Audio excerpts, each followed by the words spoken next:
नमस्कार, आप देख रहे हैं के मास न्यूज। दिन भर की बड़ी खबरों में आपका स्वागत है। मैं हूं ज्ञानेंद्र कुमार मौर्य। हमारे लेटेस्ट न्यूज को देखने के लिए डाउनलोड करें के मास न्यूज ऐप या टाइप करें www.kmasnews.com। ये दिखाते हैं आपको दिन भर की बड़ी खबर। नमस्कार, आप देख रहे हैं के मास न्यूज। खबर जौनपुर जफराबाद से है। बीजेपी के सबसे माने जाने चेहरे जौनपुर जनपद किसान कहे जाने वाले डॉक्टर हरेंद्र प्रताप सिंह विधायक जफराबाद ने कार्यकर्ताओं की एक मीटिंग में उन्होंने किसी से डरने या कहीं पर सत्य का साथ देने से न रुकने की सलाह दी। उन्होंने यह कहा कि मेहनत आप लोग कर रहे हैं वह 2022 में चुनाव में रंग लाएगा और बेहतरीन खूबसूरती के साथ हमारी पार्टी फिर से सरकार बनेगी। आइए देखते हैं यह रिपोर्ट।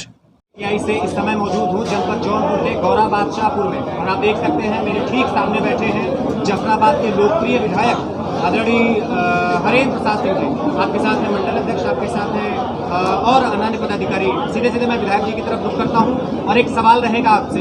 इसी कोरोना की सेकेंड वेव ने आपने ऑक्सीजन के लिए, कॉन्सेंट्रेटर के लिए और बहुत सारी चीज़ों के लिए लोगों की मदद की होगी।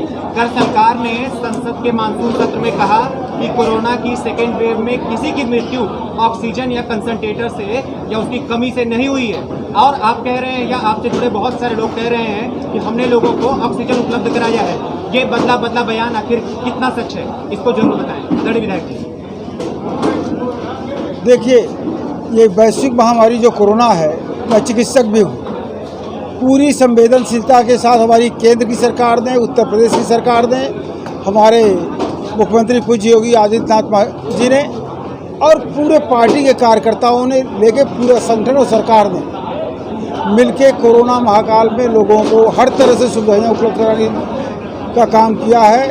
और बहुत हद तक मैं कहूं तो हमारे ज़िले में 3 L2 हॉस्पिटल, स्वयं जिला अस्पताल में, हमारी विधानसभा क्षेत्र में ट्रामा सेंटर हाउस, मेरी ही विधानसभा में सामुदायिक स्वास्थ्य केंद्र रेटी, 3 L2 हॉस्पिटल और ढेर सारे 11 हॉस्पिटल करके वो पूरी भरपूर, कहीं कोई कोताही नहीं थी। हमारे पास पर्याप्त मात्रा में ऑक्सीजन थी, वेंटिलेटर्स थे, हाई फ्लो नेजल कैनुला थे, हर तरह से समुचित इलाज की व्यवस्था की गई।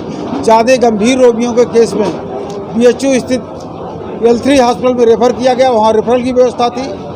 पूरी संवेदनशीलता, चूँकि बीमारी इस तरह की थी, निश्चित रूप से एक सरकार के लिए, समाज के लिए एक बहुत संवेदनशील मुद्दा था। हम लोग चाह के भी, लाख प्रयासों के बावजूद भी तमाम ऐसे लोगों को बचा नहीं पाए हैं, उसकी पीड़ा है। लेकिन ये वैश्विक महामारी है, चाहे विकसित राष्ट्र रहे हों, चाहे विकासशील देश रहे हों, सबने इस देश को दंश को झेला है। आबादी के हिसाब से और आर्थिक हिसाब से देखा जाए तो भारतवर्ष में खासकर उत्तर प्रदेश में उतना नुकसान नहीं हो पाया है जितना और देशों में हुआ है। सर, चुनावी सरगर्मियाँ तेज हो चुकी हैं। 2022 मिशन के लिए जिस चुनाव ये कार्यक्रम में आप शिरकत किए हुए हैं, इसमें आरोप प्रत्यारोप का दौर भी देखने को मिल रहा है। आपके मंडल अध्यक्ष राधेश्याम विश्वकर्मा जी हैं, और आपने ये आरोप लगाया अपने संबोधन में कि हमारे कार्यकर्ताओं को गाड़ी से झंडा उतारा जा रहा है, विपक्ष के लोग अराजकता और मानवीयता पर उतारू हो गए।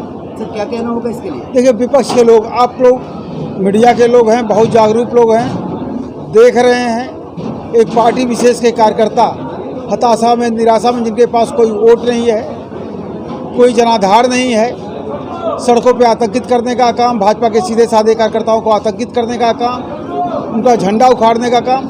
उस दिन आप लोग ब्लॉक में जब मतदान हो रहा था, धर्मापुर एक छोटा सा विकास खंड है जहां मात्र 44 क्षेत्र पंचायत सदस्य थे। उस चुनाव में इस तरह का प्रदर्शन, दबंगई, पूरे बाजार को आतंकित कर देना, हजारों के हुजूम में इकट्ठा कर देना। मैं स्वाभाविक रूप से अपने कार्यकर्ता, जब मेरे काफ़ी आतंकित किए जा रहे थे, मैं पहुंचा वहां हालचाल जाने के लिए। मेरे सामने हुटिंग करना, नारेबाजी करना, जिंदाबाद मुर्दा करना, एक लोकतंत्र में शोभा नहीं देता है। और ये हताश निराश विपक्ष, उनके नेता सुनियोजित ढंग से लोगों को आतंकित कर रहे हैं। ये 22 में सरकार आएगी, हम देख लेंगे।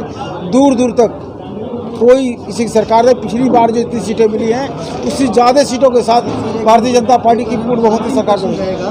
जो पार्टी ने स्ट्रेटजी तय की है, जिस चुनावी विजन पे आप काम कर रहे हैं सर, और शायद उसी के सिलसिले में सभा हो रही है, जो डायरी और जो किट आप प्रोवाइड कर रहे हैं कार्यकर्ताओं को, ये कार्यों का लेखा जोखा है एकमात्र, और जागरूकता अभियान अवेयरनेस कहा जाएगा, कितना रंग लाएगा आने वाले समय? देखिए, हम लोग जनता के आशीर्वाद से, ईश्वर की कृपा से, पार्टी की कृपा से उत्तर प्रदेश विधानसभा में प्रतिनिधित्व कर रहे हैं। इस जफराबाद विधानसभा के समाज के बाद जफराबाद के एक एक नागरिक के प्रति मेरी जवाबदेही है।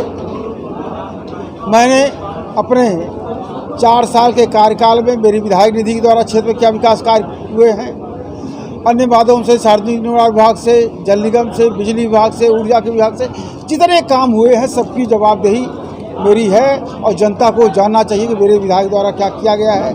उसके लिए हम लोग पारदर्शी सरकार हो, भ्रष्टाचार मुक्त सरकार हो, और जैसे पूर्व होता था, कोई विधायक क्षेत्र में जाता ही नहीं था, जनता के बीच में जाता नहीं था। हम जनता जनार्दन है, उनके आशीर्वाद लेना है, उनके बीच में जाना है, उनको अपनी जवाबदेही तय करना है।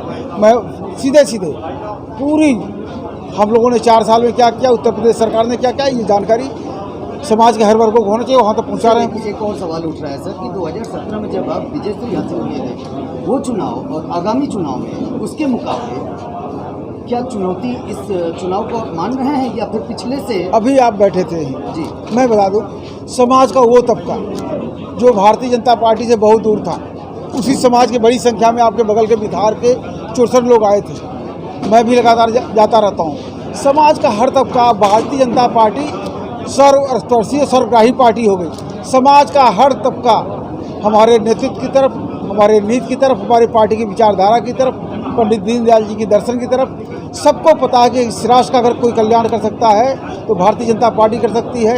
इसी के नेतृत्व में विश्व महागुरु बनेगा, शक्तिशाली भारत का निर्माण होगा, ये पूरा आम जनमानस को पता है।